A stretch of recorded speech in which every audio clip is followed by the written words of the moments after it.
The dream of playing football forever begins early for some. Those Friday night lights create a desire for something greater. And that dream that grows stronger and deeper on Saturdays. And all the preparation for that dream officially begins. The workouts, the training, the measuring brings them one step closer. Late April is coming. The night they've waited for their whole lives. You ready to get to work? Who will the Cowboys add to the family, and how big will his impact be? Everybody knows how. You don't need to be a first-round pick to make waves. Nashville's right around the corner, and a new song is about to begin. Who's going to get a one-way ticket to the Star? This is the Dallas Cowboys Draft Show, brought to you by John Deere, the official tractor of the Dallas Cowboys. Visit myjohndeerddealer.com/football. Dr. Pepper. And by Formation. Work the Cowboys way at the Star in Frisco. Formation offers workspaces, dedicated desks, and private offices. For more information, visit formationatthestar.com. Welcome in to the Star in Frisco. We are live, and I cannot tell you how excited we are. Lindsay Draper, but the most important people here tonight, David Hellman, Dane Brugler, and Brian Broaddus. These guys have been preparing for months and months, almost a year, for what kicks off tonight's 2019 NFL Draft. Guys, tell me how excited you are, and let's talk Cowboys needs. Why don't we? Sure. You know, I think that we've kind of been focusing on the draft show of talking about, could it be a defensive tackle? Could it be a safety? Yep. Where's the running back going to fall in all this equation when we look at this team as they build this roster these next 3 days? Defense has definitely been the common theme. But you're right about running back. At some point, it seems like they'd like to get that depth at running back. Could it be third round, fourth round? But I think we all expect defense early. I just love that. It's so funny that we're talking about it. We've been talking about it. We're excited about it. Don't actually have a pick tonight. Not that I care. I mean, the drama of the draft tonight is going to be amazing. And it's going to be fun. I'm curious to see how the decisions of the 31 other teams or the 29 teams that have picks tonight is going to shape what's there for the Cowboys on Friday night. You're absolutely. I think they're looking safety. I think defensive tackle, maybe defensive end. I'd be a little bit surprised to see a running back at pick 58, but you can't rule anything out with the Dallas Cowboys, right? Absolutely. So if you've seen these three guys sitting at the table with me, it's been on the draft show. Guys, I just got to brag. You guys are ranked in like the top 5 podcasts on iTunes. I mean, not only do people from the Cowboys listen to this show, but you guys are going to be covering all weekend long every single pick that you've studied that's going to every single team. Well, that's just the pride. I think a lot of us, myself being the former personnel guy, recruiting Dave Hellman getting involved, you have a lot of people. The draft is a passion. It really is a passion. And it's something that, you can have your own opinion because you do your work. And that's where I think all these guys, we come together because we've all got different opinions, but we try and bring it all together. Again, we're not just we're the one-stop shop for the draft. But we like to think of ourselves, we can be involved with every team in the league. We had a moment, before we went on the air tonight, we realized this is the 6th time that the three of us have gone around with this, which, Valley Ranch, the Star, Zach Martin, DeMarcus Lawrence, Dak Prescott. Some really good picks. Zeke Elliott, Leighton Vander Esch, like everybody they've brought through these doors from 2014 to 2018 and now 2019. We've been here for it, and it's a lot of fun. The draft isn't for everybody, I guess. I never really understood that. This is one of my favorite weekends of the year. And for Cowboys fans, it's important that we know the whole draft. So we know, okay, especially this year, picking at 58, it's important we know the first 57 picks that are going to come off the board. So we know who's going to be left, who are the pockets, positions that are going to be the strengths on day 2. Is it going to be on the defensive line? And so knowing the entire draft certainly helps for Cowboys purposes, and especially this year with not having that first-round pick. Yeah, I think it's just important that you know these things. I think Yep. To do good shows, you got to know these players. And these guys right here mentioned earlier that this is going to be heavy on defense, and that is what we are going to talk about when we come back after this break.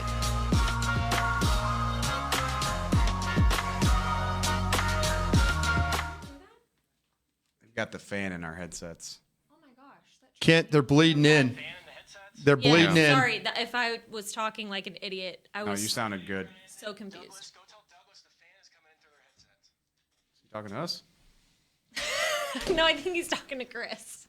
I think he's talking to me. my God. He's talking to me. Did I just sound like an idiot? No. I thought that was Kent No. telling me.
This segment is brought to you by John Deere, the official tractor of the Dallas Cowboys. Visit myjohndeerdealer.com/football.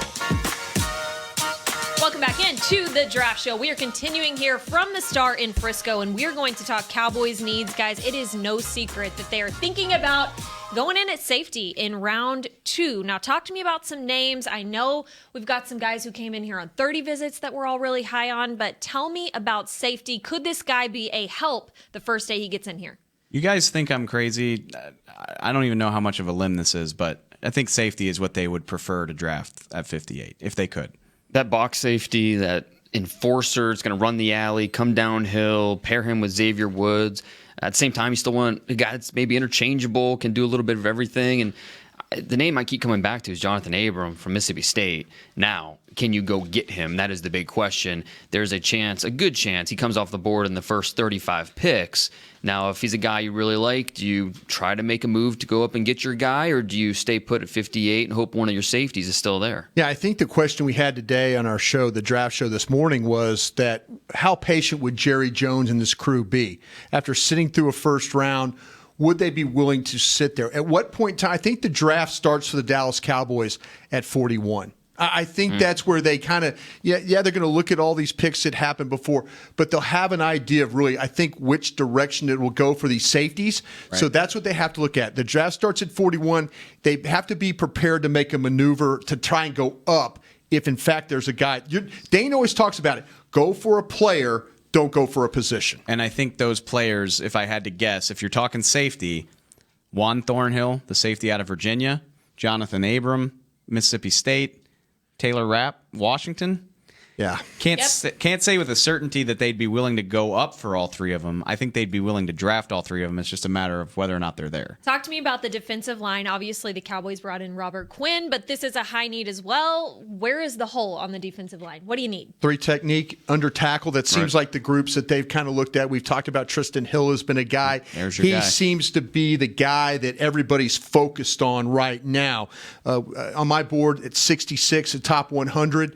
So it's just a little bit of a hair above where I think he should be taken. I know Dane probably has him a little bit back in the draft that way. Yeah, and I think they want to come away from this weekend with a 3 technique. And ideally, it'll be one of those early picks. And Tristan Hill makes a lot of sense, a guy that didn't start last year, butted heads with the coaching staff at UCF, the new first-year coaching staff, but he's really talented. And the motor, when he's on the field, the motor's always revving. So there's a lot to like about Tristan Hill there. And I think to get him, you have to take him at 58. He's not going to make it to 90. All right, and finally, I'm cutting you off, Dave, because I want you to talk now about running backs. And one of our mock drafts that we did, you had the Cowboys taking a running back in round 3. Well, that's the point I was going to make coming off of Dane, is that you got to remember, if you haven't been following around, these last 3 months, Cowboys are picking at the back end of the round. They made it to the second round of the playoffs. They're picking 6 spots away from the end of every round. So you're right. I mocked Travion Williams out of A&M to the Cowboys at 90. It's a little rich to draft a backup running back. But again, like Dane said about Tristan Hill, that's where you got to take a guy like that. He won't be there in the late 4th round. So that's right. Yeah, I think a round early. You're drafting a round early for all of these players. Right. And no, I don't love the idea of drafting a backup running back in the top 100. But I like the idea of drafting a really good all-around backup, and that's where you'd probably have to do it. Yeah, I think this is where you have to take a look at Tony Pollard from Memphis as a guy they love. They absolutely love him. There's a lot that you can do with him, kind of getting an idea. The staff likes the flexibility with his ability to get outside and catch the football, the run after catch. All those things are real good with him, though. So if they don't go early, if they don't go at 390 on a runner, they got that compensatory 4. Think about that. They got a 5th-round pick. I think that's one spot, either the 4th or the 5th, where you might see them grabbing a running back. And Pollard's interesting because he's basically an extension of the run game. Absolutely. What he can do in the passing game on screens and bubbles and those types of things. 5'11", 5'8", 210 pounds, a 4'3" athlete. There's a lot you can do with him, really versatile. And a name we have to watch, too, is Damian Harris. If he's available at 90, if he would make it that far, the Alabama running back. I was a fan of him on his visit. He's a good player, too. And so Josh Jacobs is going to be the first Alabama running back drafted. But Damian Harris, I compare him to a 75% version of Zeke. Yeah, you've said that. And that's a compliment. Absolutely. So I think we have to watch for him if he makes it to 90. All right, guys, taking our next break. I don't know if I've come across anyone who's upset about the Amari Cooper acquisition, but we're going to revisit that next. This segment was brought to you by John Deere, the official tractor of the Dallas Cowboys. Visit myjohndeerdealer.com/football.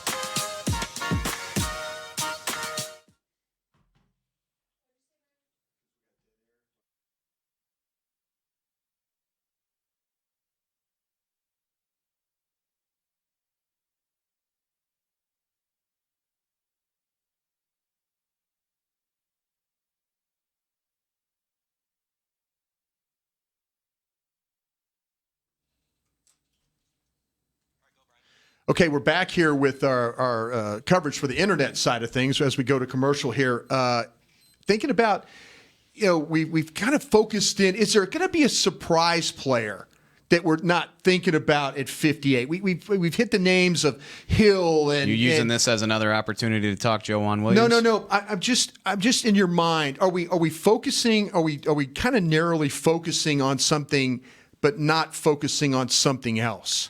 I'm gonna throw back to earlier this afternoon when Stephen Jones went on 105 The Fan, as he does often, and he made the point. I think our guy Jeff Kavanaugh asked him, is pick 58 going to be a guy that visited y'all at the Star? And Stephen said that's a pretty good bet. So is anything possible? Yeah, but do I really think it's going to be one of those names? Also, yeah. Yeah, so Dane, you feel like we're going down the right path with these guys then, right? I think so, but when you're picking 58, it's tough. Oh, it's that 57 names coming off that board. So it's tough to really pin it down to a handful of names. But yeah. I think we've done that. Okay, yeah. Well, thank you very much, though. We'll come back here. We're going back to our broadcast.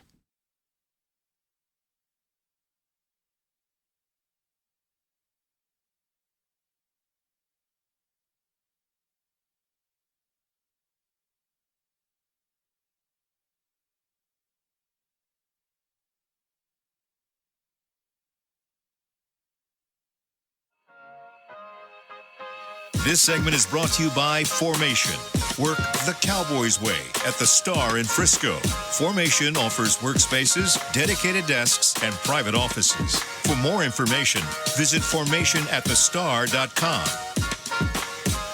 Welcome back into the Draft Show at the Star in Frisco. We are continuing as we get closer to night one, and long after this show is over, these three guys will be broadcasting, streaming all weekend long, not getting out of these chairs, going over every single pick for all of you. But let's talk about a pick that isn't happening tonight, and it's one that's done. Amari Cooper, now a Dallas Cowboy, and the Raiders. Let's just hit on all of it and what it really means for the Cowboys moving forward. Well, I'm the one guy that's sat here and been with Jerry Jones in the war room and not had 2 first-round picks back-to-back years. How'd that go? And it's not good. It's just not a good feeling. So he'll be in agony tonight. So this is something that was very, very difficult for him to have to do. He had to be convinced that Amari Cooper was a rare player for him to give up a first-round pick. Seems like a good bet so far, though. Amari spoke to the media on Saturday, says he feels good about where he is, focusing on his play. Contract extension is coming at some point. Don't know when, but it sounds very confident that's going to happen. I said this back during the season. In the strictest sense of the word, you would probably call it an overpay, just because you're immediately going to have to turn around and pay him all that money, whereas a first-round draft pick is 5 years of club control. Hard to argue with it, though. I mean, it bites not having a pick tonight, but 900 yards in 11 games with the Cowboys, 7 touchdowns, 20. I think he's turning 25. I mean, what's not to like? And when you compare him to receivers in this class, there's really no comparison. There's not a single receiver in this draft class that you can point to and say, well, maybe they should have held on to that pick and they could have taken DK Metcalf or Hollywood Brown. These are solid players, but there's projections there, where with Cooper, you feel really good with the player you're getting. And Dane, these are the names that you have pointed out for us for your top 10, and I think that's pretty impressive that you'd say nobody compares to Amari. No, and it's a good wide receiver group, but I think really the bulk of the class is going to be in that second round range. We might not see the first receiver off the board until the 20s this year, which is rare. Usually we see a receiver off the board earlier than that. But this year, there's some quality depth. You can get a N'Keal Harry in the early second round, Kelvin Harmon, Deebo Samuel, guys like that. But in terms of a true number one, which I think we all agree Amari Cooper has shown himself to be a true number one, DK Metcalf from Ole Miss, freakish abilities, but he's a projection. Hollywood Brown, 166 pounds, a little bit of projection there durability-wise. So, yeah, Amari Cooper, there's no comparison when we talk about the receivers in this draft class. Maybe part of the reason that they went to Jerry Jones is they took Dane Brugler's list and said, hey, here, boss, look. This is what you got coming. This is what you got coming. And sometimes you have to think about that. Scouts do a good job of projecting ahead and knowing these names. Talk to me about the Raiders. How do you think they're feeling? And boy, do they have a lot going on up there. Let's go. I just want chaos, and the Oakland Raiders. You want to watch it burn. They are agents of chaos. They got 3 first-round picks. They got pick 35, I think. Like they got high number picks all up and down this board, and I just want John Gruden and Mike Mayock to do something nuts. Yeah, I think that to me, this is where at 4, we'll see them do something that it will probably be, maybe shocking, but don't be surprised if they take that Chicago 24 and the Dallas 27 and try and go north on that. That's going to be something. That's how you use a first round pick. They are making all 3 of those picks, at least not in the slots where they are right now. It would be very surprising, yes, if they pick 4, 24, and 27. Definitely expect them to be active tonight, and it starts at 4 for them, which is going to be really interesting. They could have a wild card at 4 that really creates a ripple effect for the rest of the first round. Yeah. A lot of strong drafts for the Cowboys in recent years. We are going to hear from the brain power behind that, Wilma Clay, coming up next. This segment was brought to you by Formation.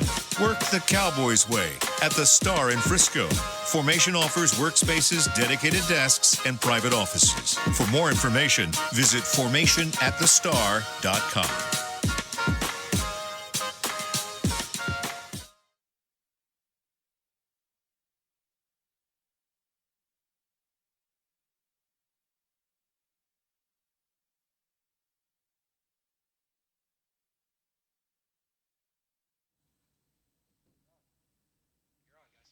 Okay, we're back here on the internet side of things as we take a break from the TV side. Dane, we talked about Amari Cooper, and you had the wide receiver rankings. Where would Amari Cooper fall in, say, your top 15 on your board? Have you had any look at that and where he might be? It's tough because you have to factor in the contract, because Sure. that's part of it. Is you have to pay him, and that's obviously daunting and wouldn't be for everybody. But based on talent, he's pretty high up there, obviously. Yeah. And so it makes it a little difficult when you factor in the contract, and Raiders fans will remind you of that fact. But Absolutely. I don't think the Cowboys regret that move at all with what he provided last year and how you think he's going to be the rest of his time in Dallas. I mean, he's going to be a key part of what they do moving forward. Dave, you talked about him Saturday, a little interview, talking about the chemistry, and feels like really good chemistry already with Dak Prescott. He already did. He caught, 60 balls in 11 games and 900 yards. I think that he said he thinks it can only get better. I think that makes a ton of sense. Dude wasn't at training camp with the Cowboys last year. You're going to have to pay him a lot of money. And that's, fans typically don't like that, but the guy's 25 years old. He's been to 3 Pro Bowls. I asked Kellen Moore about that, and he said, hey, we're going to find ways to get this guy going. Be all right. All right, let's go back to TV. I didn't know if you could hear him or not. I'm about to lose my fucking mind with him. Okay. Woo!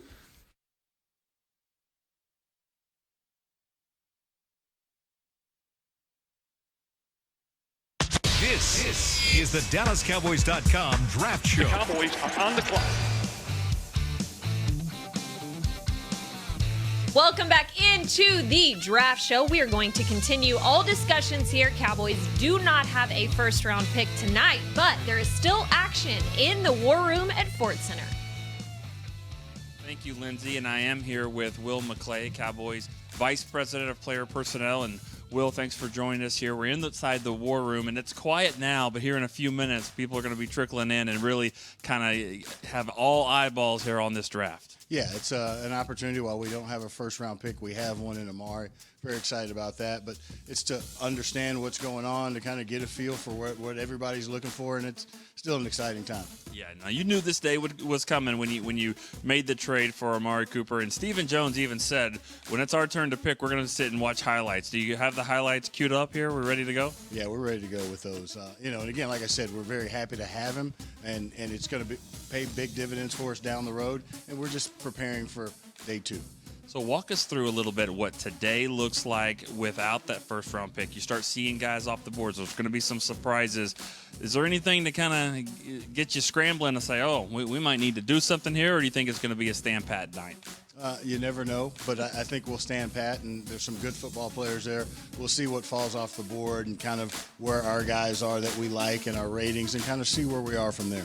Obviously, there's been a lot of talk about what needs there are for this team, and defensive line, safety, tight end, all that's been mentioned. But your draft really was in March, free agency, getting some of these guys. You guys feel pretty confident that you've covered a lot of these needs. Yeah, I mean, the objective is to fill the holes in free agency, not spend a lot of money.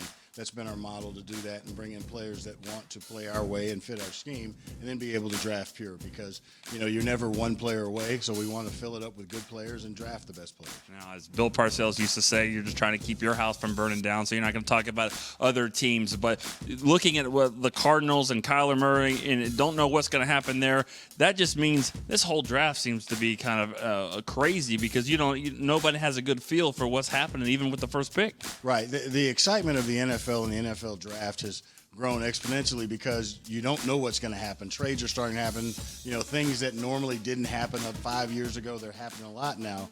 And so that's the exciting part about it, but that's the nerve-wracking part, because you don't really know what anybody's going to do.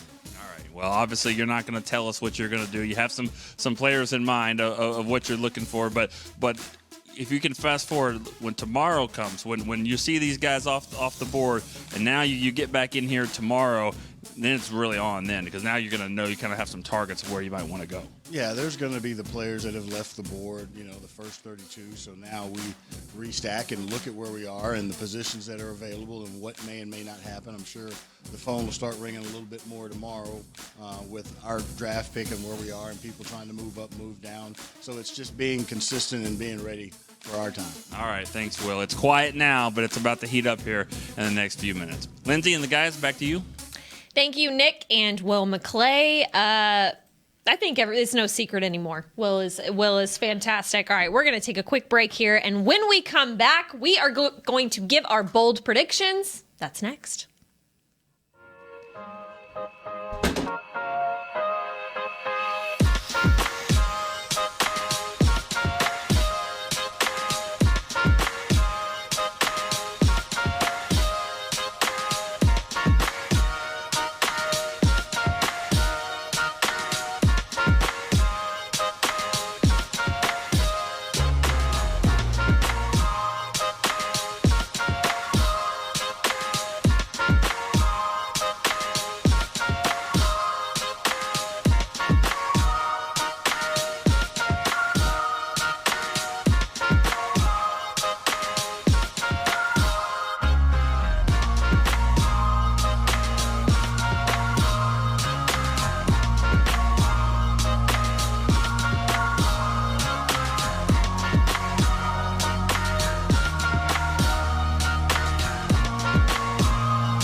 The Dallas Cowboys Draft Show was brought to you by John Deere, the official tractor of the Dallas Cowboys. Visit myjohndeerdealer.com/football. Dr. Pepper. And by Dallas Cowboys Football Club. For the ultimate Dallas Cowboys experience, tour the Star in Frisco, where the Cowboys work and train. For more information, visit thestarinfrisco.com/tours. Wrapping up for our pre-draft, pre-game, pre-show, kickoff, pre-everything. Again, find these three on DallasCowboys.com and on social media channels, streaming all weekend long for all the insight on every single pick. They're going to tell you the good, the bad, the ugly about everything and hit you with the truth. But for now, going to hit us with some bold predictions for the draft. Since the Cowboys don't got anything going on tonight, David, give me something that's going to happen. Without a Cowboys pick, I already said it. I need John Gruden and Mike Mayock to come through. I think they're going to pick a quarterback. I know they got Derek Carr. I don't care. It could be Kyler Murray, could be Daniel Jones. I don't know, but I think they're going to do something nuts, or at least I hope they do. Keeping with that quarterback theme, I think the Washington Redskins will be trading up for Dwayne Haskins. Yes. Something that would affect the Cowboys in the division. Yeah. Daniel Snyder likes to make a splash. They're going to use their second-round pick, go up into the top 10, make sure they secure Dwayne Haskins, a quarterback out of Ohio State. Watch the Philadelphia Eagles maybe be the team that selects Hollywood Brown. Dane Brugler was talking about this morning. He'll be the first wide receiver taken in this draft. Do you worry about any of these NFC East teams making a huge jump in competition? Yeah, I think you have to. With the Giants with multiple picks, the Eagles are a very aggressive team. Washington seems like they want to be aggressive. I think you have to worry about all those adding players tonight. Circle that back around to Jerry Jones just sitting there. Right. And Absolutely. see how that affects his attitude as the draft goes on. Minute and a half left in show. What has to happen for the Dallas Cowboys for you guys to say this was a successful draft? That's the beauty of it. They've addressed their needs really well. Like they don't need to come out of this with anything except maybe a running back, but some valuable depth, some contributors at those trouble spots we talked about, safety, D-tackle. Again, a running back who could fill a variety of roles. Just round out the roster. Round out this roster. I think it'd be pretty nice. I think the running back thing is big because we saw what happened to Ezekiel at the end of last year. And we saw what happened, the run defense last year.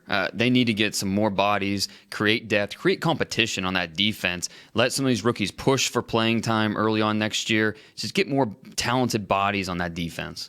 All right. You guys have hit it all. Running back, defensive line, maybe a safety in here. Where can Cowboys fans find you guys all weekend long? We're here at all the platforms. Go ahead. DallasCowboys.com. Yeah. You can find us on Twitter. Our own Twitter accounts, all that. We're going to be on 105.3 The Fan if you're local. Yep. We're everywhere. And we're not hard to find. We'll be here all weekend. This has been just a blessing for me to be with you guys. Appreciate you, this Linz. night. Yes. I cannot wait to tune in. I will be watching the TV turned down with this show turned all the way up. Brian Broaddus, Dane Brugler, David Hellman, I'm Lindsay Draper. We'll see you guys tomorrow before the draft. Have a good night.